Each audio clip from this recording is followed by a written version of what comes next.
udah selesai. Israel tuh udah nggak ada, ibaratnya kalau sekarang ini ada duri dalam daging. Kalau Gaza selesai, udah nggak ada durinya. Nggak ada duri lagi udah. Bebas dia mau ngapain selesai aja. Sudah semuanya. Selesai, nggak ada yang perlawanan. Makanya perlawanan sekarang ada di Gaza. Perlawanan ada di Gaza. Gerakan perlawanan yang namanya Hamas atau Al-Qassam adanya di Gaza. Palestina itu negeri yang disebutkan di Quran itu keberkahannya sampai 6 kali. Ada bahasanya alladzi barokna fiha lil alamin, ada bahasanya alladzi barokna haulahu, kemudian alladzi barokna alaihi wa ala ishaq gitu. Ini kita kalau mikirin Gaza itu jangan pakai akal. Berkah itu nggak bisa dihitung ya pakai akal ya Bang ya. Iya enggak? Kita bayangin gini, itu orang dari Mubarir habis, ternyata warakatnya masih banyak tuh. Antara orang yang syahid dengan anak-anak bayi yang lahir Bang, jumlahnya lebih banyak anak bayi yang lahir. Banyak lahirnya. Itu keberkahan dari Allah seperti itu.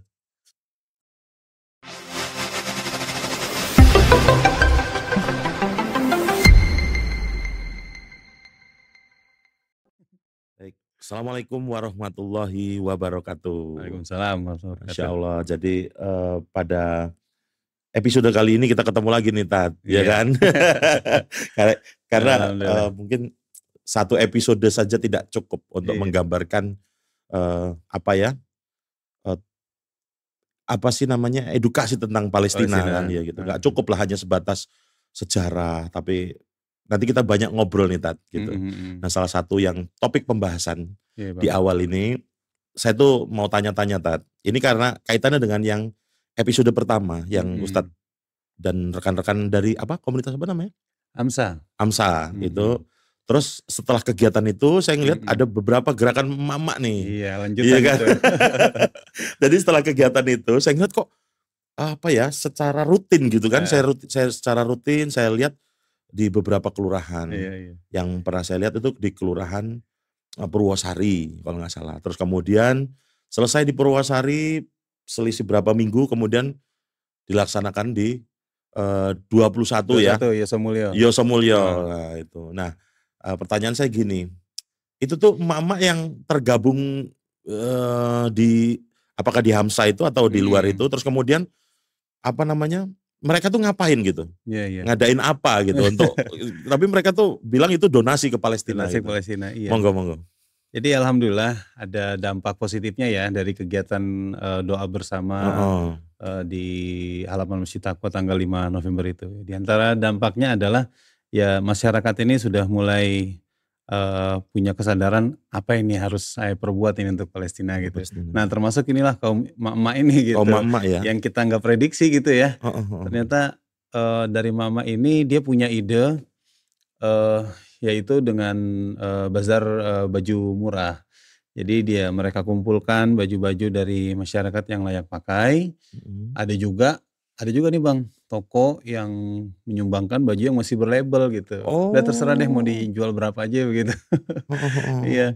Kemudian setelah itu dikumpulin sama mama ini dan dijual gitu dari harga 3.000, 5.000, 10.000. Yang udah berlabel itu ya ada yang ini juga sih, ada yang lelang sama mereka. Jadi siapa yang mau beli nih, mau kena nih masih berlabel 50.000. Iya, dibuka dengan harga 50.000 gitu kan. Ada yang naik lagi. Memang kita mama itu motivasinya jangan untuk beli murah dong, jangan hanya untuk beli murah dong. Jadi memang ada yang harga-harga murah memang udah kita sediain. Tapi memang ada harga lelang Bang. Harga lelang itu sengaja ayo memberikan motivasi beli sambil tujuannya untuk donasi gitu. Iya. Terus ada juga yang lelang, ada yang peralatan rumah tangga juga kemarin tuh luar biasa tuh. Kemudian ada sepeda, ada printer, ada kompor, sepatu, tas gitu. Iya. Di bazar itu ya? Di bazar itu. Oke. Jadi barang-barang yang kayak gitu dilelang sama ibu-ibu itu. Memang kreatif banget itu saya pikir. Iya. Dan memang awalnya mereka punya ide seperti ini, terus kita fasilitasi aja. Selebihnya ya mereka yang sudah ibu-ibu ini yang sudah persatuannya itu udah bisa mengkoordinir antar mereka sendiri. Antar mereka sendiri, pokoknya mobilitasnya mereka deh gitu ya. Gitu ya. Iya. Oh iya, ini kan ibu-ibu dari BKMT Bang. BKMT Kota Metro. Kemarin kan kita undang juga tuh sore-sore pengajian Isdo dan Istighosa. Dan setelah itu ya alhamdulillah mungkin ini dampak positif dari acara itu. Acara itu. Karena di Purwosari, kemudian di Yosomulyo, dan insya Allah minggu depan di Iring Mulyo. Itu gerakannya berapa hari sih bazar itu? 2 hari, Sabtu Ahad. Nah jadi di Iring Mulyo Simpang Kampus itu nanti tanggal 9-10 Desember rencananya gitu. Masya Allah. Jadi emak-emak itu mencari para donatur yang pakaian layak pakai, terus ada juga toko-toko yang pakaian berlabel itu kemudian dikumpulkan jadi satu. Berapapun hasilnya 100% donasikan. Didonasikan. Di Purwosari itu 79 juta. Masya Allah, 2 hari itu? Iya, 2 hari. Terus yang di Yosomulyo itu 46 juta. Wah. 46.220.000. 2 hari. 2 hari ya? Iya. Masya Allah. Gak nyangka kan Bang? Gak nyangka. Dari pekerjaan yang yang sederhana gitu, hanya ngumpulin baju-baju kemudian dijual sama ibu-ibu itu. Iya betul. Tapi yang membuat kita senang hati, bahagia itu ibu-ibu juga gembira melakukan itu. Walaupun capek, lelah, kurang tidur, tapi mereka alhamdulillah Ustadz, kita tuh seneng banget, bahagia banget bisa berbuat sesuatu ini. Bisa berbuat sesuatu. Malah beliau pada bilang, mohon maaf ya Ustadz ya, usaha kita baru hanya bisa seperti ini. Padahal menurut kita ibu ini udah luar biasa. Luar biasa, iya. Jadi saya tuh taunya gini Tat. Jadi di Purwosari itu kebetulan ada temen ya. Ada temen, salah satu emak-emak itu saya tanya, Bu mau kemana? Saya bilang gitu kan. Gini Mas, kami mau ke 21 kata dia. Kita mau ke Yosomulyo. Karena kami minggu kemarin kita mengadakan bazar di Purwosari. Nah karena teman-teman di Yosomulyo ngadain itu, kami mau datang juga ke sana gitu Tan. Iya benar. Keren banget, Masya Allah. Jadi kalau kata bahasa orang Jawa itu gepuk tular gitu ya. Gepuk tular. Gini lucunya gini. Jadi teman-teman yang di yang di Yosomulyo itu belajar ke sana. Ke Purwosari. Iya. Sekarang gantian nih teman-teman ibu-ibu yang di Iring Mulyo belajar yang di Yosomulyo. Yang kemarin baru ngadain. Masya Allah. Ya tadi itu bahasa Jawanya? Gepuk tular. Iya. Gepuk tular. Jadi apa namanya nilai-nilai positif itu menular gitu ya, menular terus menjadi sebuah vibe. Nah, karena bagian dari itu akhirnya saya melihat bahwa di level mama ini terbangun sebuah ekosistem. Ekosistem yang baik gitu ya. Iya, betul. Bicara tentang Palestina gitu. Bicara tentang bagaimana kita bisa memberikan donasi kita untuk Palestina, berapapun jumlahnya. Yang penting kita nekat aja dulu, buat gerakan aja dulu gitu kan ya. Nah ini kan persoalan Palestina ini kan yang tadi kita sampaikan bahwa Mama sudah melakukan, tapi Ustadz pasti berharap dong ini semua bisa masuk pada semua elemen masyarakat, baik Gen Z gitu ya, Tat ya, baik segala macam orang-orang tua gitu ya, anak-anak kecil gitu ya, seperti agenda kegiatan yang pernah dilaksanakan itu. Kalau Ustadz sendiri melihat harapannya gimana sih Tat, biar anak-anak muda tuh kepencut gitu kegiatan ini gitu. Maksudnya ada nggak tips gitu? Atau ada Ustadz yang nggak ada bagian-bagian yang saya tuh susah loh jangkau anak-anak itu, kami butuh peran dari teman-teman yang lain tuh untuk bisa menjangkau gitu. Iya Bang. Ya tadi ya bicara Palestina itu memang harus menjadi bagian milik kita bersama gitu ya Bang ya. Nggak bisa kita hanya terkhusus untuk kalangan tertentu saja. Ya tadi ibu-ibu sudah memulai, maka harapan kita itu juga anak-anak muda atau Gen Z Bang ya. Mereka ya sebenarnya bisa berbuat juga, mahasiswa kah atau anak-anak SMA dan seterusnya gitu ya. Dan menurut saya sih ide-ide dari anak-anak muda itu lebih banyak sih Bang ya. Iya. Mungkin kekurangan kita adalah memang tadi benar kata Abang tuh, kita kurang untuk menjangkau mereka. Kita masih masih belum masuk ke dunia mereka gitu. Sebenarnya kalau kita bisa masuk ke sana, memperkenalkan tentang Palestina gitu, insya Allah mereka juga dengan diam-diam juga mudah-mudahan punya gerakan lah gitu Bang ya, Betul yang betul betul menurut betul. kreatif mereka dan ide-ide dari Mhm. mereka sendiri gitu, nggak perlu kita ajari gitu ya, mereka Iya lebih iya kreatif iya dari kita iya. ya. Ya, harapan gitu Bang, ya pengennya sih saya masuk ke anak-anak musik gitu ya Bang ya, Iya. pengennya masuk ke kafe-kafe juga Iya iya. gitu. Mudah-mudahan sih dari situ, apa namanya, anak-anak Gen Z atau anak-anak muda juga mulai terpanggil gitu, Terpanggil, jiwa ya. kemanusiaannya untuk peduli dengan Palestina, dengan cara Mhm. mereka lah seperti Iya apa iya gitu iya Bang ya. iya. Karena gini saya melihat, eee, kayak di media sosial ya, di Heeh, media sosial tuh, eee, contoh di TikTok lah. mhm, Saya ngeliat tuh anak muda tuh sebenarnya mereka juga buat konten ya, iya, konten sosial sosial juga gitu kan, iya iya, human interest terhadap masyarakat. Saya ngeliat bahwa sisi kemanusiaan mereka tuh bagus heeh gitu heeh, dari aspek konten gitu. Tapi konten tersebut itu kalau saya bicara tentang konten yang Palestina itu malah nggak FYP, kalau bahasa bahasa TikTok tuh nggak FYP. apa itu? FYP itu for your page ya Mas ya. Heeh, Oh nggak nggak tenar? tenar lah, nggak tenar. Justru konten Palestina itu nggak tenar. Padahal para pelaku konten kreatornya sebenarnya anak-anak muda juga, tapi Heeh heeh, yang lebih banyak tenar atau lebih banyak FYP itu justru adalah konten-konten sosial yang lain gitu. iya iya, Contohnya kayak berbagi makanan gitu. Saya tuh ngelihat anak-anak muda tuh keren-keren gitu ya.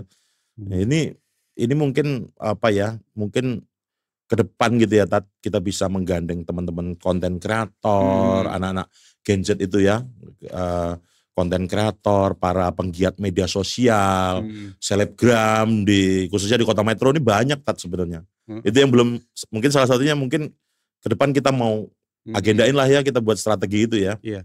Ini saya mau ngasih contoh Bang ya, bagaimana Gen Z itu bisalah dia berbuat dengan dunia mereka dan cara mereka. Ada selebgram yang namanya Nabila Takia Bang. Nabila Takia dia, pemenang Indonesia Idol 2023, Hmm, 2023. Nabila Nanti Takia. iya, nanti Abang bisa lihat tuh di YouTube-nya dia. Oke. Jadi yang dia lakukan itu adalah dia ngontak orang-orang Israel. Mhm. Habis itu ya dia ngobrol bicara gitu di live-nya itu, kemudian, eee, apa namanya, "Dengerin ya saya mau nyanyi nih," gitu. Oh, kontennya begitu? Iya, dengerin saya mau nyanyi. Oh. Terus yang dia nyanyiin apa Bang? Gaza Tonight Bang, Oh. Gaza Tonight. Di hadapan orang-orang Israel itu? Iya, di hadapan itu. Nah kita ngelihat reaksi orang Israel, bahkan ada tentara yang nangis Bang denger lagu Dengan yang suara dia ya, dari suara karena dia. beliau penyanyi kan gitu kan ya? Iya, iya salah satu Oh. seperti itu kan ya. Iya iya iya iya iya. Entah gimana caranya saya nggak ngerti itu Bang. Iya, itu memang anu sih, apa, ya anak-anak muda itu. Anak-anak muda. Anak-anak konten kreator tuh yang jago-jago kita. Jujur Heeh, aja saya juga nggak mampu menerjemahkan mhm, anak-anak muda zaman sekarang, kan mereka tuh imajiner ya Tat ya. mhm, Saya berharap banget kalau seandainya ada di Kota Metro ini yang kemudian concern juga mhm gitu. mhm, Bolehlah monggo mereka berkreasi, tapi mereka juga bisa ikut berperan aktif gitu kan mhm. di mana, di konten untuk Palestina ini gitu kan. Betul, Heeh. betul Jadi betul. harapannya kan kita pengen bangun ekosistem Iya nih iya iya. gitu. Bukan hanya rame di event saja gitu kan Iya. Tat, gitu. Jadi, perlu diketahui juga bahwasannya beberapa waktu yang lalu kan sempat gencatan senjata ya. Heeh Selama heeh. berapa hari ya Tat ya? Kemarin 4 hari, akhirnya jadi nambah 5 hari Bang. 5 hari. Terus, eee, Ini kit Jumat tadi udah mulai lagi nih, mulai nah perang itu lagi nih Tat. Bang. Jadi Mhm. gimana tuh Tat, kalau menurut pandangan Ustadz itu terhadap, jadi sempat libur terus kan gini deh Tat ya, di media sosial ini kan Heeh, biasanya itu kalau lagi viral ya, lagi viral semua orang tuh ngomongin Palestina itu. heeh. Begitu terjadi gencatan senjata, Ya, turun nih, turun, grafiknya turun. Nanti kalau ini buat event lagi rame lagi. rame Jadi menurut lagi. Ustadz gimana itu Ya fenomenanya? emang saya merasa juga, apa ya, di masyarakat, ngobrolin tentang Palestina itu sudah mulai adem lagi gitu ya, udah mulai Mhm. adem lagi. Padahal perang itu masih berlanjut gitu yang harus kita Iya pahami, harus kita iya iya. sadari gitu ya. Eee, ya kalau kita lihat kemarin ini gencatan senjata itu ya menguntungkan bagi warga Gaza karena bisa apa namanya, bantuan-bantuan dari luar itu masuk, Masuk ya. kemudian makanan, bahan bakar, obat-obatan, dan apa namanya, untuk, pasien-pasien yang kritis itu bisa dilarikan keluar gitu ya, di keluar Mhm. Gaza dan di apa namanya, di luar Gaza itu mereka intensifkan dalam penanganannya gitu. Dan kemarin itu sempat ada kemungkinan diperpanjang gencatan senjata tersebut. Tapi nggak tahu tiba-tiba ini tadi pagi hari Jumat, ini hari Jumat ya. Hari Jumat itu Israel mulai nyerang lagi gitu. Ya ini sangat disayangkan. Kita pengennya ya udah selesai lah gitu ya. Selesai kemudian damai, kemudian ya mulailah ini lagi gitu kehidupan yang baru lagi gitu. Kehidupan baru lagi. Donasi bisa tersalurkan dengan baik, ditata lagi gitu ya Tat ya. Kita harapannya kan seperti itu ya. Iya ditata, gitu. Karena Gaza udah ancur-ancuran Bang. Kita nggak tega gitu ngelihatnya. Dari utara sampai selatan itu, wah sudah babak belur lah bahasa kita. Kota yang bagus, indah, padat. Di Gaza itu 2 juta orang tinggal di situ. Tapi ya sudah hancur-hancuran gitu. Tapi harusnya berhenti gitu perang, tapi kok masih Israel masih ini dibombardir lagi. Apa yang mau dicari gitu sama Israel itu. Iya, gitu iya. Sudah 15.000 orang ini jadi korban itu. Jadi korban. Meninggal dunia, syahid. Apakah terjadi kejahatan itu karena adanya intervensi dari beberapa negara atau ada kecaman itu, gitu kan? Tapi kok terus kemudian kejahatan senjata, terus kemudian mulai lagi gitu. Kemarin itu kan Hamas menginginkan gencatan senjata untuk pertukaran tawanan ya. Pertukaran tawanan, kita gencatan senjata dulu, ayo pertukaran tawanan sampai 6 trip ya, 6 kali itu pertukaran tawanan itu terakhir itu sampai 6 kali. Jadi ada tentara Israel yang ditahan gitu ya, seperti itu ya? Ada tawanan Israel di Hamas. Di Hamas ya. Ada sipil, ada tentara, tapi memang kemarin yang keluarin kelihatannya orang-orang sipil semua, termasuk orang asing, ada yang dari Rusia, ada yang dari Thailand gitu. Iya. Ditukar dengan tawanan Palestina yang ada di Israel gitu. Tujuannya untuk itu gitu. Nah itulah udah selesai. Kemudian, itu terjadi itu, pertukaran itu terjadi? Terjadi Bang. Terus blokade dibuka, bantuan masuk sampai ratusan kontainer ya masuk Bang ya. Sampai ratusan kontainer bantuan masuk.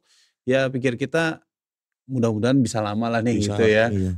Dan Hamas ya kita tunggu aja apa reaksi Israel, mau lanjut atau mau nyerang gitu. Kalau mereka nyerang, Israel nyerang duluan ya kita bales gitu. Kalau mau berhenti ya kita juga berhenti juga gitu. Iya. Gaza udah hancur-hancuran Bang, kasian banget. Iya. Gitu ya. Iya. Ya sebenarnya apa yang mau dicari oleh Israel itu sebenarnya kan? Jadi gini, atas itu semua gitu loh. Kadang-kadang kalau saya sebagai orang biasa itu ya melihatnya kok nggak ada belas kasihan sama sekali. Nggak ada belas kasihan. Jadi perlu kita bayangkan dulu nih Bang, Gaza itu apa sih gitu ya? Gaza itu kota yang datar, kota yang datar, nggak ada gunung, nggak ada sungai. Nggak ada gunung, nggak ada sungai. Datar ya begitu Bang. Iya. Dia itu luasnya 365 km persegi. 365 km persegi. Jadi ke atas itu 40 km, 42 atau 40 atau 42 km. Nanti lebarnya itu paling panjang 15 km, paling panjang. Kebayang gak tuh Bang? Saya 15 km itu lari 2,5 jam bisa lari tuh. Iya. Lari. 15 kilo jogging. Itu sama dengan Metro sama Punggur lah. Iya. Metro Punggur ya? Metro Punggur. Metro Punggur 15 kilo. 15 kilo dari Metro sampai ke sana tuh, Bumi Jawa tuh. Pertigaan Bumi Jawa itu pas 15 kilo. 15 ya? Itu lebarnya segitu. Cuman segitu doang? Iya. Panjangnya kayak dari sini ke Bandar Lampung. 40. Jadi dia tuh memanjang? Memanjang. Gaza itu? Iya. Dan itu datar, gak ada pegunungan, gak ada sungai. Gak ada sungai? Gak ada hutan, ada semak-semak gitu ya. Kalau hutan gak ada, mungkin kebun biasa aja. Iya. Di situ dihuni 2 juta orang. Jadi situ memang kawasan padat banget. Kawasan padat. Dan sekarang ini Israel itu sudah habis-habisan membombardir Gaza. Yang tujuannya Israel adalah supaya warga Gaza ini keluar dari kota tersebut. Dari kota itu. Dan memang dulu udah disiapin tuh oleh Donald Trump. Donald Trump dulu sudah membuat proposal perdamaian namanya Deal of Century. Dia buat tujuannya adalah untuk memindahkan Gaza ke dataran Sinai. gurun pasir Sinai yang ada di Mesir. Jadi Gaza udah kosongin aja deh. Gaza kosongin, warga Gaza ini semuanya eksodus ke sana, ke dataran Sinai. Jadi Gaza semuanya diserahin ke Israel. Ini juga yang diinginkan oleh Israel begitu. Jadi memang taktik mereka hari ini adalah bagaimana membumi hanguskan Gaza. Tujuannya apa? Supaya warga Gaza itu eksodus juga ke sana. Ke ke dataran Sinai. Emang mau ngapain sih Israel gitu ya? Iya. Mau nguasain Gaza? Iya. Tinggal Gaza itu, Bang. Palestina itu tinggal Gaza itu. Tinggal Gaza itu. Kalau Gaza ini habis warganya, nggak ada lagi, udah pengen pindah, udah selesai. Israel tuh udah nggak ada, ibaratnya kalau sekarang ini ada duri dalam daging. Kalau Gaza selesai, udah nggak ada durinya. Nggak ada duri lagi udah. Bebas dia mau ngapain aja. Selesai sudah semuanya. Selesai. Nggak ada yang perlawanan. Makanya perlawanan sekarang ada di Gaza. Perlawanan ada di Gaza. Gerakan perlawanan yang namanya Hamas atau Al-Qassam adanya di Gaza. Kan gitu Bang ya. Karena itu memang negara yang kawasan Gaza ini ya terpisah dan dia nggak bisa diintai, dia nggak bisa terpisah dari Israel. Israel nggak bisa ngontrol itu. Nah satu lagi tepi barat itu mereka antara orang Palestina dengan Israel, mereka hidup berdampingan. Sehingga gerak-gerik warga Palestina di tepi barat itu sangat terkontrol semua. Di mana-mana ada CCTV Bang. Sehingga untuk membuat gerakan perlawanan nggak bakalan mungkin. Untuk membuat sebuah brigade, pasukan, tentara, nggak bakalan mungkin di situ. Semua warga itu sudah terkontrol semua gitu. Kecuali di mana tuh? Di Gaza. Gaza makanya lepas dari kontrol mereka, walaupun kecilnya 365 km persegi gitu, tapi disitulah warga Gaza bisa hidup walaupun terjajah, tapi dia tidak, dia bebas lah gitu ya. Bebas, tidak tidak 100% dikangkangi oleh Israel gitu. Jadi kalau Israel sudah menguasai Gaza pindah, orang-orang Gaza itu pindah ke Sinai, selesai. Gitu Bang. Iya.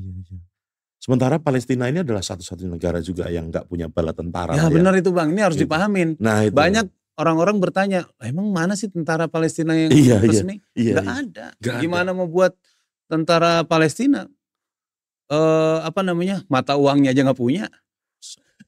Yang mata uang negara itu nggak punya. Jadi kalau kita ke sana di Gaza sendiri belanja segala macam itu bukan pakai mata uang Palestina, pakai uang shekel, uang Israel. Jadi benar-benar sudah menjajah Bang. Ekonomi udah dijajah. Ini persoalan wilayah saja ya. Artinya dari aspek yang lain, ekonomi, sosial, budaya itu udah selesai semua. Ini tinggal persoalan wilayah. Tinggal Gaza itu aja Bang. Tinggal Gaza itu saja. Tinggal Gaza. Mengapa Gaza? Jadi dibombardir itu supaya warga pindah, kemudian pejuang yang masih di Gaza itu gampang di sweeping, dihabisin, disisir, dan selesai tuh. Tapi ini merupakan keajaiban ya, warga Gaza kok sampai sekarang walaupun udah dihabisin bombardir gitu nggak mau pindah. Iya. Kemarin kan pintu perbatasan dibuka. Betul. Logika kita kalau udah diginiin, udahlah pindah aja deh, cari yang aman. Betul. Ya, kalau saya pribadi tentu begitulah. Ya kan nggak nyaman tuh. Apalagi kan ini gencatan senjata cuma 4 hari kemarin nih. Iya. Setelah 4 hari mereka tahu akan dibombardir lagi. Kenapa mereka nggak lari dari Gaza? Tapi mengapa mereka mau tinggal tetap di situ? Bahkan mungkin katakanlah dapat jaminan juga ya. Kalau kalian keluar dari sini, kalian tuh nyaman. Hidup, maksudnya artinya bantuan bisa kalian terima semua, kalian bisa hidup tanpa ada intervensi kan gitu ya. Iya. Tapi mereka tetap bertahan di situ. Tetap bertahan di Gaza. Ya itu tadi, keinginan Donald Trump itu memang memindahkan warga Gaza itu ke daratan Sinai di Mesir. Gitu, untuk mengosongkan Gaza. Dan sekarang ini taktik Israel membumi hanguskan Gaza juga begitu. Dihancurin semuanya supaya mereka pindah. Ternyata warga Gaza nggak mau. Masya Allah. Baik, sekarang gini Tat. Lalu kemudian Hamas tuh siapa? Tentara Hamas tuh siapa? Mungkin bisa diceritain gitu kan di sini tuh. Mungkin banyak simpang siur berita miring lah tentang Hamas. Mereka tuh siapa sebenarnya yang pembela Palestina itu? Mungkin bisa ceritain. Ya gini Bang ya, sebelum ke sana itu saya pengen, apa ya, pengen ngasih, apa namanya, ya gambaran atau ibaratan lah, pengibaratan. Gini, dulu juga Indonesia kan dijajah ya Bang ya, belum Iya. ada negara terus kita dijajah tuh. Betul betul betul. Dijajah 350 berapalah gitu Iya ya, iya. tahun gitu. Iya.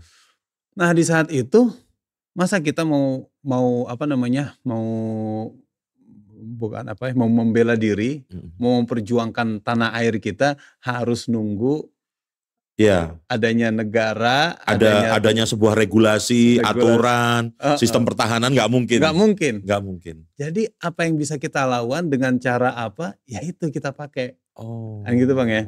Salah satunya ini adalah yang terjadi di Palestina, Hamas. Hamas itu juga bagian dari perjuangan, sebagaimana dulu apa namanya, Jenderal Sudirman, Iya, bangsa Indonesia waktu Indonesia, Jenderal Sudirman kan para itu, pejuang-pejuang itu ya? iya, dia kan apa namanya, juga bagian dari Hizbul Wathan, salah satu kalau kita bisa katakan ya bukan militer ya, apa ya, relawan Iya. pejuang dari Muhammadiyah gitu ya. Iya. Negara Betul. bukan tuh? Bukan kan? Bukan negara kan ya. Dari ormas membuat sebuah sayap militer yang namanya Hizbul Wathan, diantaranya Jenderal Sudirman. Dari situlah dia ikut perang untuk melawan Belanda. Itu pun sama terjadi di Palestina begitu. Seperti itu. Kok nggak punya tentara, kan dia ada negara? Iya ada negara, tapi tadi realitanya kita ke sana belanja nggak pakai uang Palestina, pakai uang Israel. Kita datang ke sana, visanya yang ngeluarin bukan Palestina, yang ngeluarin Israel. Kita mau umroh masuk ke Masjidil Aqsa, yang meriksa kita di bandara, di checkpoint dan sampai ke pintu Masjidil Aqsa itu tentara Israel Bang. Ini negara apaan kayak begini? Betul. Iya. Kayak nggak ada negara cuma simbolnya doang gitu. Betul. Kan gitu Bang ya. Jadi benar-benar ini sudah terjajah. Dan Hamas itu adalah bagian dari pejuang. Bagian dari pejuang yang dengan cara ini nih kita bisa melawan penjajah Israel ini. Yang tadi kata Abang, ini tinggal urusan tanah doang nih. Kalau urusan yang lain emang udah bener. Udah selesai semua itu. Udah digarap semua sama dia. Iya. Tinggal urusan wilayah saja ini gitu kan. Iya. Tadi Ustadz itu udah banyak nyeritain tentang betapa dibombardirnya Palestina. Sebenarnya kota-kota yang indah di Palestina itu mungkin Ustadz bisa berbagi nggak? Sebenarnya ada nggak kota-kota yang sebenarnya bisa apa ya, menjadi medan magnet sebelumnya gitu ya? Palestina itu seperti apa gambaran umumnya itu? Ini Bang ya, Palestina itu negeri yang disebutkan di Quran itu keberkahannya sampai 6 kali. Ada bahasanya alladzi barokna fiha lil alamin, ada bahasanya alladzi barokna haulahu, kemudian alladzi barokna alaihi wa ala ishaq gitu. Ini ada keberkahan ini Allah sebutkan sampai 6 kali. Di Quran nih Bang ya, Allah yang bilang tuh barokna semua, barokna itu kami memberkahi. Artinya kami ini adalah Allah yang memberkahi tanah tersebut. Jadi ada yang pertama barokna alaihi kepada Nabi Ibrahim dan Ishak. Berarti keberkahan kepada orang. Gitu Bang ya. Ada barokna haulahu linuriyahu min ayatina surat Al-Isra itu. Barokna sekitarnya, haulahu sekitarnya. Berarti ini keberkahan untuk tempat. Kan sekitarnya tadi Bang ya. Ada juga barokna apa namanya? Barokna lil alamin, untuk seluruh alam. Gitu. Dan ini menunjukkan bahwa Palestina itu berkahnya untuk manusia, kemudian untuk tempat yang di sekitarnya, dan juga untuk apapun yang ada di situ, barokna fiha itu yang ada di situ. Dan ini Allah nggak menunjukkan kapan dan kapannya gitu, keberkahannya itu kapan, apa dulu aja apa untuk selamanya gitu.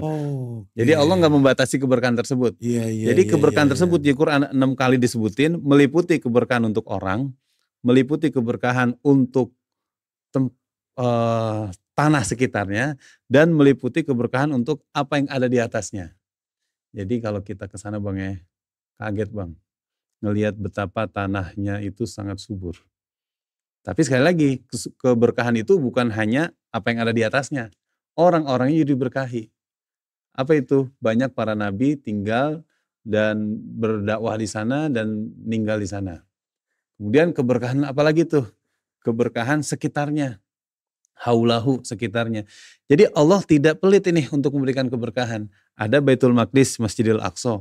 Sekitar Baitul Maqdis itu menjadi tanah berkah juga. Makanya disebutkan ardul jihad, ardul ribat. Karena tanah yang ardul jihad, ardul ribat ini tanah yang menyanggah Baitul Maqdis. Ribat itu adalah menjaga persiapan, kalau dalam bahasa kita ronda gitu ya. Karena untuk menjangkau Baitul Maqdis harus ada yang ngeronda di sekitar tanah tersebut. Supaya kalau musuh mau datang menyerang Baitul Maqdis, ini sudah ada tentara yang jaga di perbatasan. Begitu. Ini keberkahan yang Allah sebutkan di dalam Al-Quran ya. Nah, faktanya juga begitu. Tanah Palestina ini tanah yang berkah. Jadi ada kota-kota indah di Palestina. Dari Akka, Yafa, kemudian Beit Hanun, kemudian ada kota Askolan. Askolan ini tempat tinggalnya Imam Syafi'i dulu dari Askolan. Lahirnya di situ. Kemudian ada Al-Khalil atau Hebron, itu Nabi Ibrahim wafat, kuburannya di situ. Kemudian ada Gaza dan sekitar. Ini negara-negara kota-kota yang sangat indah, Bang. Sebelum dijajah oleh Israel. Tahun 48. Tahun 40 sebelum 47 PBB itu membuat resolusi 181, yaitu pembagian negara Palestina, Bang, kepada dan Israel. 53 untuk Israel dan 45% untuk Palestina. Lebih banyak Israel tuh. 53% untuk Israel, 45 untuk Palestina. 2%-nya itu yaitu kawasan internasional Baitul Maqdis yang ini akan dikelola oleh PBB. Awalnya begitu. Awalnya udah dibagi tuh. Awalnya seperti itu. Tapi realitanya, Bang ya, walaupun itu udah dibagi oleh PBB, realitanya tetap aja Israel rakus banget itu. Terus sampai habis tanah Palestina sampai sekarang. Itu. Tahun 67 tinggal 22% tanah 22%. Palestina. Dan sekarang tahun 2023 tinggal 10%. Yang ukuran yang Ustadz sampaikan tadi. Iya, tinggal 10%. Gaza dengan tepi barat itu. Dan sekarang gimana kita mau bilang tanah yang diberkahi tadi ya? Ya tetap kita mengatakan ini adalah tanah yang diberkahi karena apa? Disitulah banyak orang-orang yang menjadi syahid. Ya, Pak ya. Syahid ini berarti kan orang yang meninggalnya karena memperjuangkan agama. Ya kan, Bang ya? Itu termasuk keberkahan tuh. Artinya mereka bukan mati sia-sia, tapi mati karena kemuliaan. Itu termasuk keberkahan juga. Yeah. Dan kita di situ juga banyak orang-orang yang hafal Quran. Di Gaza. Tentara-tentara perjuangan tadi, perlawanan tadi, itu adalah tentara-tentara yang sudah diseleksi. Enggak sembarangan tentara, tapi mereka udah seleksi dari hafalan Qurannya, dari ibadah hariannya gitu. Ini juga keberkahan juga nih. Dan betul. Warga Gaza itu udah biasa banget untuk menghafal Quran itu. Ini juga berkah juga, Bang. Dan ternyata keberkahan tersebut Allah katakan bukan hanya untuk warga Gaza dan Palestina saja, tapi lil alamin.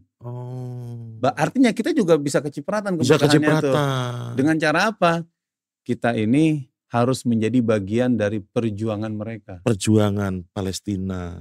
Kita nggak mengatakan, ini saya sedekahin deh. Ya, bukan. Kita nggak mengatakan kita lagi nyedekahin untuk sedekah untuk Palestina. Bukan, Bang. Bukan. Tapi kita sedang jihad bilmal, jihad dengan harta.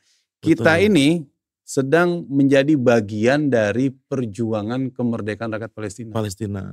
Harusnya jadi begitu, Bang. Kita nggak sedang bersedekah kepada personal lah ya, tapi lebih kepada kita mau dapat keberkahannya juga dong, gitu kan? Mungkin gini, kalau bagi masyarakat Gaza, keberkahan itu sesuatu yang pasti katakanlah seperti itu. Bagaimana kita yang nggak tinggal di Gaza, kita tetap dapat keberkahan itu. Salah satunya dengan cara kita harus menjadi bagian dari perjuangan mereka.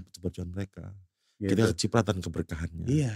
itu kan menjadi akidah keyakinan kita karena memang udah disebutin dalam Al-Qur'an. Betul. Berarti gini Bang, kalau kita, oke lah orang umum nih, orang umum yang mungkin nggak paham dengan Al-Qur'an tadi gitu ya. Berarti gini, nggak usah ngomong-ngomong yang terlalu agamis lah gitu untuk orang umum. Coba gini, ada orang jatuh di depan kita, kecelakaan gitu. Apakah harus kita tanya dulu, kamu agamanya apa gitu? Terus kalau beda agama terus kita nggak mau nolong, betul. Kan gitu Bang ya? Iya. Kita ngelihat Gaza itu, masa harus kita tanya, oh itu tuh orang nggak sealiran akidah dengan kita tuh nggak usah ditolong, masa begitu? Betul. Ini untuk orang yang nggak paham agama ya. Iya. Kalau orang yang paham agama juga harusnya empati dong, jangan nuduh sana sini gitu Bang ya. Betul. Baik. Lalu kemudian gini Ustadz, beberapa tahun yang lalu itu kan gelaran kalau nggak salah dari teman-teman, monggo, dari teman-teman Kasih Palestina, banyak beberapa para ustadz yang hadir ke Kota Metro ya khususnya menceritakan tentang Palestina. Terus mereka tuh cerita juga, yang saya masih tangkap itu di Masjid Taqwa pada waktu itu mereka bilang bahwa ini ada hubungannya dengan keberkahan tadi. Mereka tuh biasa menghafal Al-Quran, di atasnya ada nuklir. Iya. Itu. Jadi mereka tuh tinggal di satu rumah gitu, di bawahnya tuh nuklir gitu kan, suara dentuman itu mereka sangat biasa sekali. Jadi mereka tuh mengenyam pendidikan dengan cara yang nggak biasa, gitu kan. Tapi kenapa mereka tuh bisa menjadi para penghafal Quran, bahkan pendidikannya tinggi-tinggi ya. Tinggi. Pintar orang Gaza itu pintar, orang Palestina pintar-pintar Bang. Itu. Di luar negeri itu orang-orang pintar-pintar gitu. Ya itu mungkin bagian dari keberkahan itu juga. Ya, termasuk keberkahan itu. Ya, itulah bagian dari keberkahan Allah. Termasuk nih Bang nih yang menjadi yang menjadi kita kalau mikirin Gaza itu jangan pakai akal. Berkah itu nggak bisa dihitung ya pakai akal ya Bang ya. Iya. Nggak? Kita bayangin gini. Itu orang dari Mubarir habis, ternyata warakatnya masih banyak tuh. Antara orang yang syahid dengan anak-anak bayi yang lahir Bang, jumlahnya lebih banyak anak bayi yang lahir. Banyak lahir ya. Itu keberkahan dari Allah seperti itu. Kalau saya sering menonton di kanal YouTube atau di beberapa media sosial seperti Instagram, Twitter, TikTok, itu saya melihat itu anak-anak kecil gitu ya, anak-anak kecil di Gaza itu menangis gitu ya, menangis meraung-raung gitu ya. Tapi saya melihat satu sisi ada beberapa anak-anak juga yang masih tetap melengkungkan senyumnya seperti itu. Saya agak sedikit bingung ya Tat ya, kondisi maksudnya secara psikologis anak-anak itu seperti apa? Apakah seperti kita yang kehilangan orang tua kita atau kehilangan teman kita atau saudara kita gitu? Atau ekspresinya seperti apa itu?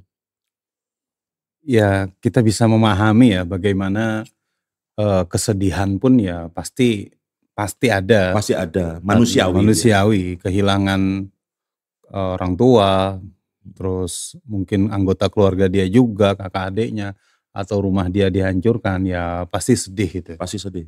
Kan tetapi hebatnya anak-anak Gaza ini, walaupun sudah seperti itu, mereka nggak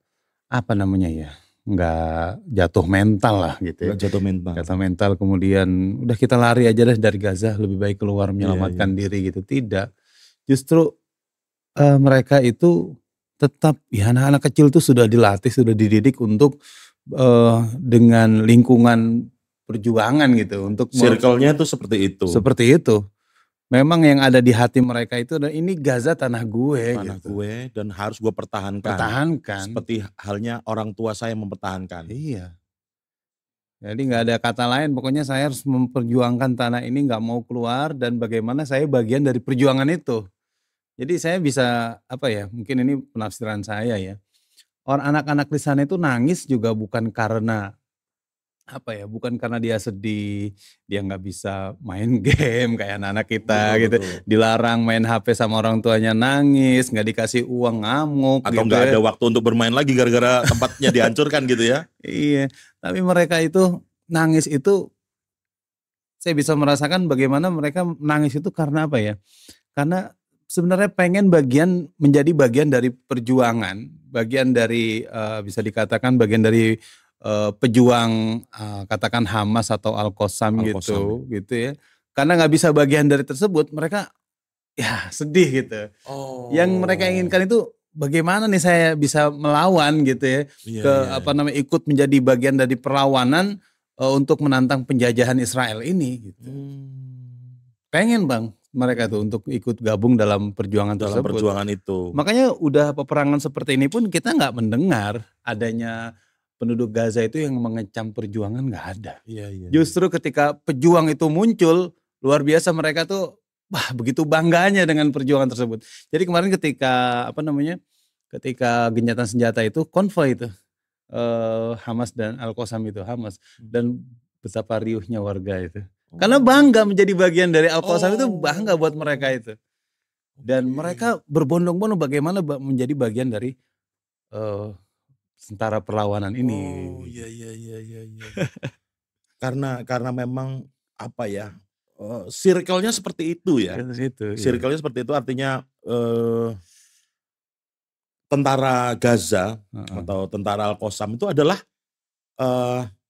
anak-anak kecil di masa lalu. Anak-anak kecil di masa lalu yang kemudian hari ini mereka dengan bangganya menjadi seorang pejuang untuk tanah Palestina itu sendiri. Dan yang terpatri dalam hati mereka, keyakinan ataupun doktrin yang ada dalam hati mereka itu dan keimanan dalam hati mereka tuh sekali lagi nih bukan hanya memperjuangkan tanah air Palestina saja, bukan Bang.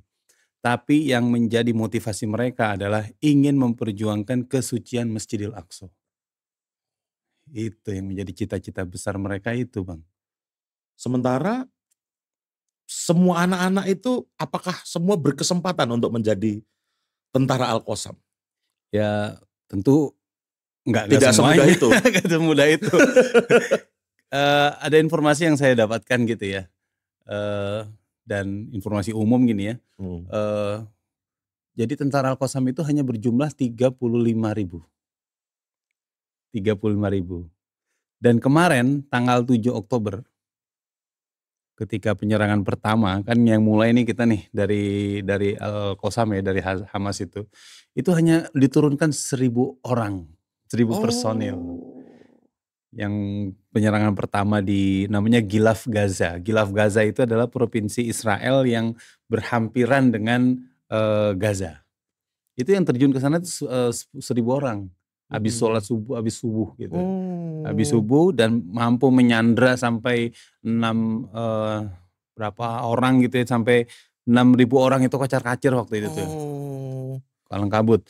Dan 1.000 orangnya bisa seperti itu. Dan di antara 1.000 orang itu Bang, ada 100 tentara pilihan yang diterjunkan, 100 orang yang memang mereka sudah hafal Quran. Semua tentara ini harus hafal Quran. Tapi para penghafal Quran. Para menghafal Quran semua. Tapi 100 orang ini memang orang yang sudah sekali duduk baca Al-Quran itu dari juz 1 sampai selesai. Yang mana bacaannya itu harus sama persis seperti kita baca surat Al-Fatihah, yang gak ada salah sedikit pun.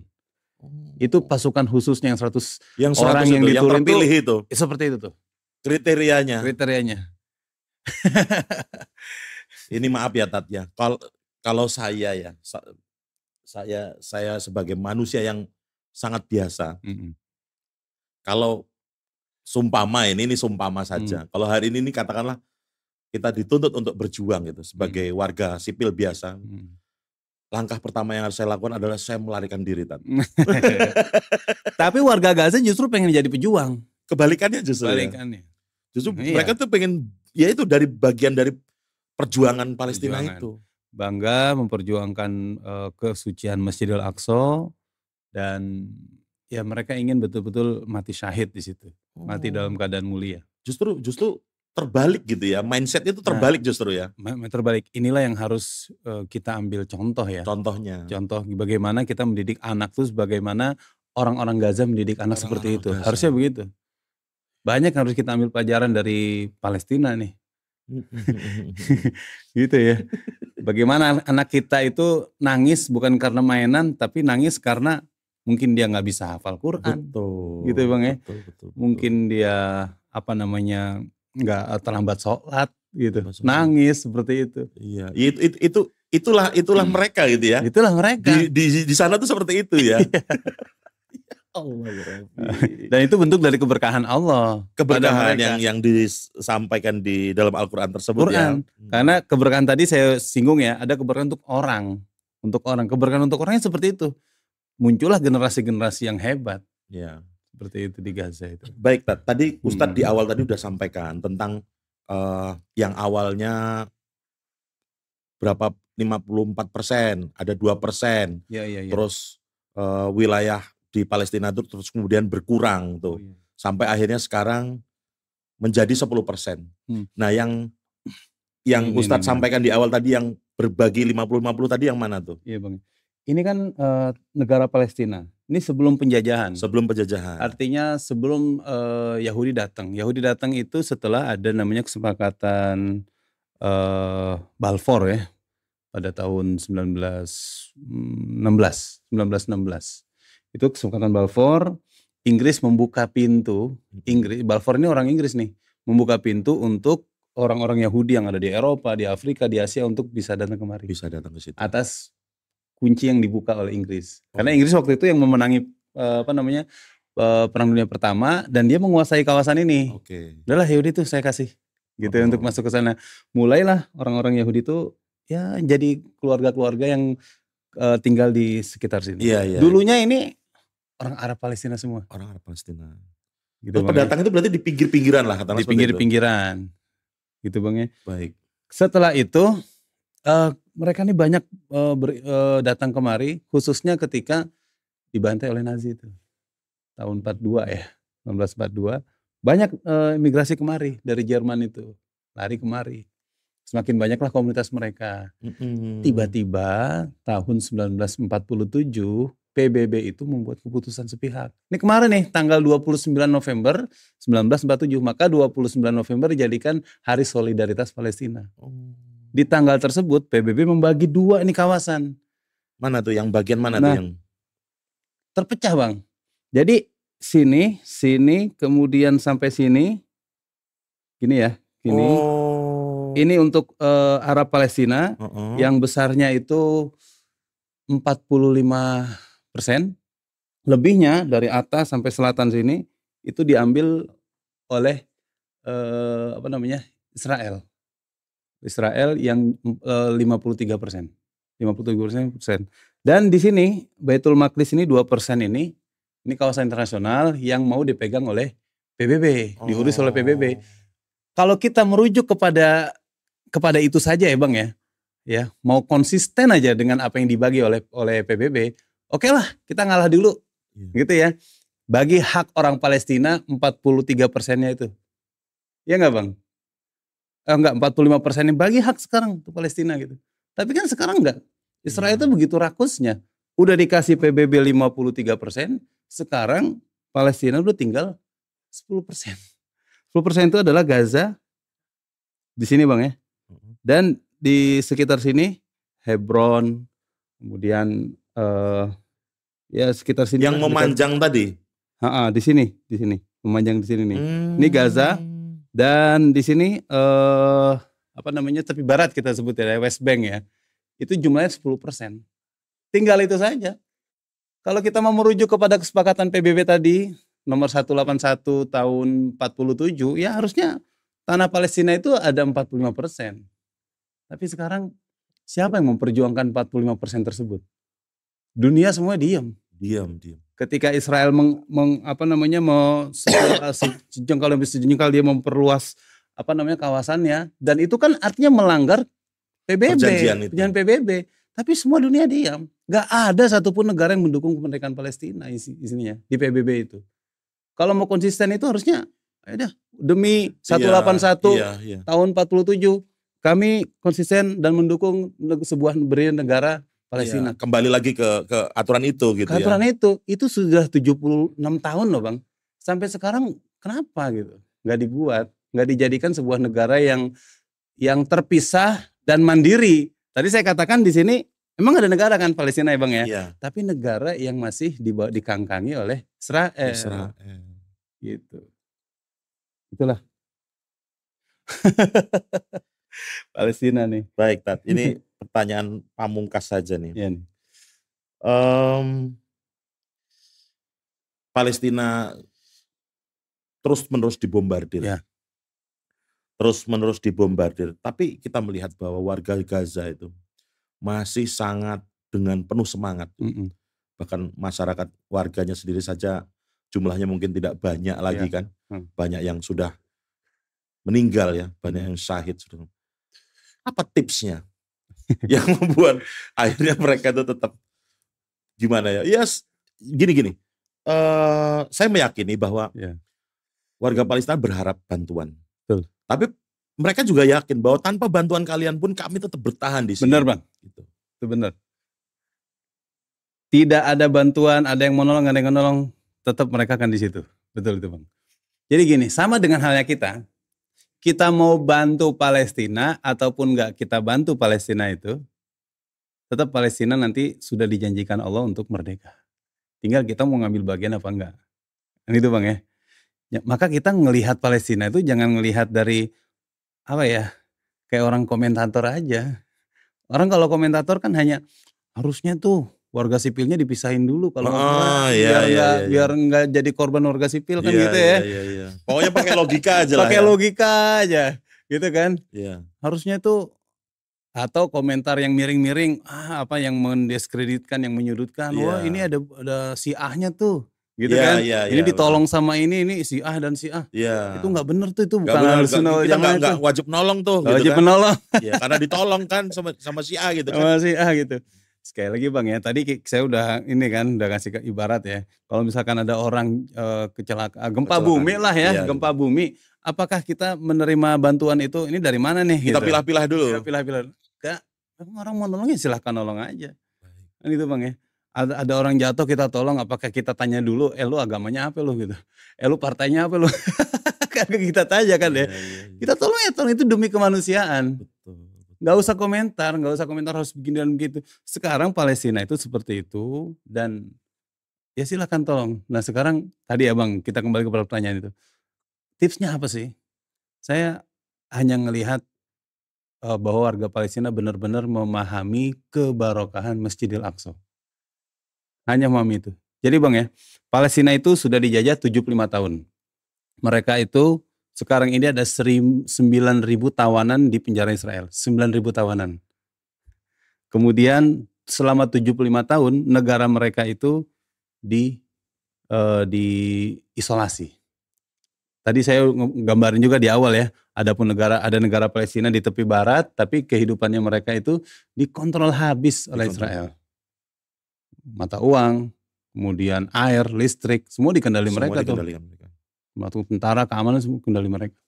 Kemudian yang ketiga, orang-orang yang tahun 48 yang diusir, Nakbah 48 itu ada 7 juta Bang di luar Palestina. Yang sisa kan 2 juta tuh di Gaza. 7 jutanya udah keluar. Itu sampai sekarang belum bisa balik. Jadi kita bisa ngebayangin orang Palestina untuk sholat di Masjidil Aqsa aja belum tentu bisa. Orang Gaza asli Palestina belum tentu bisa sholat di Masjidil Aqsa. Orang yang hari ini masih tinggal di pengungsian, ada di selatan Libanon, ada di Yordania, itu belum tentu bisa balik ke tanah air mereka Bang, sampai sekarang itu. Terus yang keempat, tentu ini adalah penjajahan.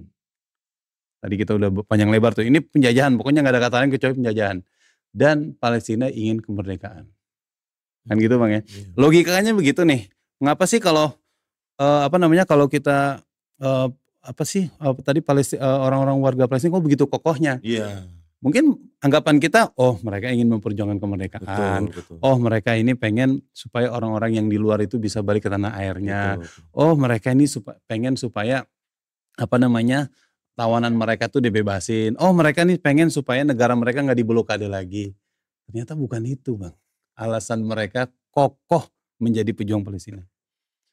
Alasan mereka yang sangat fundamental adalah karena mereka memahami Palestina di Masjidil Aqsa ini sudah dianeksasi, sudah dinistakan oleh Yahudi, dan kalau bukan mereka yang menolong warga asli sana, yang membantu, yang menghalangi apa yang dilakukan oleh Israel, siapa lagi? Inilah yang menjadikan alasan pecah tanggal 7 Oktober itu semata-mata adalah karena Masjidil Aqsa, Bang. Bukan karena empat alasan tadi, tapi karena Masjidil Aqsa. Saat itu Masjidil Aqsa itu sudah dinistakan, Bang. Jadi ada namanya ritual Talmudiyah. Orang Yahudi ini melakukan ritual di Masjidil Aqsa. Ritual terakhir itu adalah menyembelih sapi merah. Kalau itu berhasil menyembelih sapi merah di situ, maka langkah berikutnya adalah mereka ingin menghancurkan Masjidil Aqsa dan merubahnya menjadi kuil Sulaiman, Bang. Jadi kuil Sulaiman. Mereka ingin menghancurkan. Ini benar-benar, Bang. Ini yang belum pernah terjadi sebelumnya, yaitu menyembelih hewan di Masjidil Aqsa. Belum pernah. Tapi pada tahun ini mereka udah melakukan itu. Ini yang menjadi kemarahan pejuang itu. Kita lihat mana nih orang Muslim yang lainnya kok diam-diam aja, anteng-anteng aja ngeliat Masjidil Aqsa diginiin kayak nggak ada apa-apa gitu. Dinistakan gitu. Itulah mereka di Gaza yang hidupnya 17 tahun di blokade, yang negaranya sejak 75 tahun itu dijajah, tapi kalau urusan Masjidil Aqsa, merekalah orang yang pertama kali membelanya, melawan apa yang dilakukan Israel terhadap Masjidil Aqsa. Sementara kita sekarang ini cuma jadi penonton, Bang. Mereka yang hidupnya susah-susahan, dalam keterbatasan, mereka yang memperjuangkan kesucian Masjidil Aqsa. Dan kita hari ini cuma nonton aja, Bang. Sedih gak itu kita? Udah nonton, komennya gak bener lagi. Gak bener ya, Masya Allah. Jadi setelah perbincangan ini, artinya kita tarik kesimpulan bahwasannya ada atau tidak ada kita, warga Gaza itu akan mempertaruhkan semuanya untuk membela Palestina. Membela Masjidil Aqsa. Membela Masjidil Aqsa-nya. Iya. Artinya dalam hal ini tadi kita udah cerita panjang lebar ya tentang bagaimana kemudian anak-anak itu kemudian penuh dengan semangat karena dia tahu bahwa ada nilai keberkahan Masjidil Aqsa. Terus ada jaminan juga ya bagi mereka. Nah, tapi bagi kita yang jauh dari Gaza, tentu kita juga punya kesempatan juga yang sama. Betul, Bang. Yaitu turut serta juga dalam perjuangan itu gitu kan. Benar. Dengan cara apa? Dengan cara kita turut ikut serta, katakanlah membuat satu gerakan atau kolaborasi yang wujudnya agar bagian bentuk dari sebuah perjuangan. Katakanlah donasi. Nggak bisa donasi, katakanlah kita punya punya kemampuan yang lain. Dan kita membuka diri ya kepada siapa saja ya, Ustadz ya. Iya, Bang. Membuka diri kepada siapa saja. Jadi nama operasi yang dilakukan oleh pejuang Palestina apa, Bang? Tahu nggak operasi yang sekarang ini dilakukan oleh pejuang Palestina? Badai Al-Aqsa ya. Ya kan, Bang ya? Badai Al-Aqsa atau Tufanul Aqsa yang artinya badai Al-Aqsa. Badai. Pertanyaan kita, mengapa bukan Tahrirul Aqsa? Pembebasan Masjidil Aqsa. Mengapa kok judulnya apa tadi? Badai Al-Aqsa. Bukan ini adalah penyerangan untuk membebaskan Al-Aqsa, bukan. Karena orang Palestina, dalam arti ini pejuang Palestina, memahamin untuk membebaskan Masjidil Aqsa itu adalah tugas seluruh umat manusia, seluruh umat Islam. Gitu, Bang ya. Mereka tahu diri, ini hanya Tufanul Aqsa, badai aja. Cuma ngasih angin aja, biar badai ini semuanya merembet kemana-mana. Biar semua orang bicara tentang Palestina. Biar semua orang punya jiwa terpadu. Saya ini mau jadi bagian dari pejuang pembebasan Masjidil Aqsa ini nih. Itu cuma badai doang, ngasih badai doang gitu ya. Nanti ketika umat Islam udah bersatu, oh iya nih kita punya amanah yang sama, seluruh umat Islam punya tanggung jawab yang sama. Kita harus membebaskan Masjidil Aqsa, baru nanti judulnya Tahrirul Aqsa, pembebasan Masjidil Aqsa. Dan memang pada kenyataannya yang membebaskan Masjidil Aqsa itu bukan orang Palestina, orang lain. Umar bin Khattab dari Madinah. Kemudian Salahuddin Al-Ayyubi juga bukan orang Palestina, dari luar juga. Mudah-mudahan berikutnya ini membebaskan Masjidil Aqsa adalah orang-orang Indonesia nih dari timur ini, Bang. Mereka tahu diri, maka mereka cuma ngasih percikan aja. Saya ngasih angin di tufan aja, ngasih badai aja, biar mereka tahu gitu. Memang efeknya nih kemana-mana. Efeknya adalah gagalnya normalisasi hubungan antara Israel dengan Arab Saudi. Gagal jadinya tuh. Bukan gagal, artinya apa ya? Kita pending dulu deh. Tadinya tuh Arab Saudi sudah mau melakukan hubungan dengan Israel. Bayangin kalau udah Arab Saudi mau hubungan dengan Israel, udah selesai nih. Kita juga akan ikut. Kan gitu Bang ya. Tapi dengan adanya ini, selesai. Dengan adanya ini, seluruh dunia ngomongin tentang Palestina. Semua ormas di Indonesia nih ngomongin Palestina. Ya Bang ya. Nah itu dia. Kemudian tadi, kita harus jadi bagian dari perjuangan. Dengan donasi dan sebagainya. Ya teman-teman kalau nggak bisa dengan donasi, cobalah dengan konten. Ya enggak? Konten apa ya, saya bersama Palestina, kan begitu ya. Atau kami mengecam marah terhadap Israel dan seterusnya gitu. Dan kalau orang yang pinter menghacker ya, kan kemarin juga hacker Indonesia tuh bisa membuat tentara Israel tuh ini kewalahan itu ya. Ya seperti itulah. Mari kita jadi bagian ini untuk ngomongin kemanusiaan ya masuk, ngomongin keberkahan Al-Aqsa ya masuk dan seterusnya. Gitu. Jadi pokoknya nggak ada sekat, nggak ada halangan. Pokoknya semuanya untuk Palestina. Benar. Dan bangun ekosistem itu di Kota Metro ini. Insyaallah. Masya Allah. Baik Ustadz, terima kasih atas waktunya. Ya. Mudah-mudahan di lain waktu kita bisa berjumpa lagi. Amin. Alamin. Kita bisa sosialisasi lagi, bisa ngajain teman-teman khususnya Gen Z ini untuk bisa bergabung ya Tat ya, dalam perjuangan Palestina.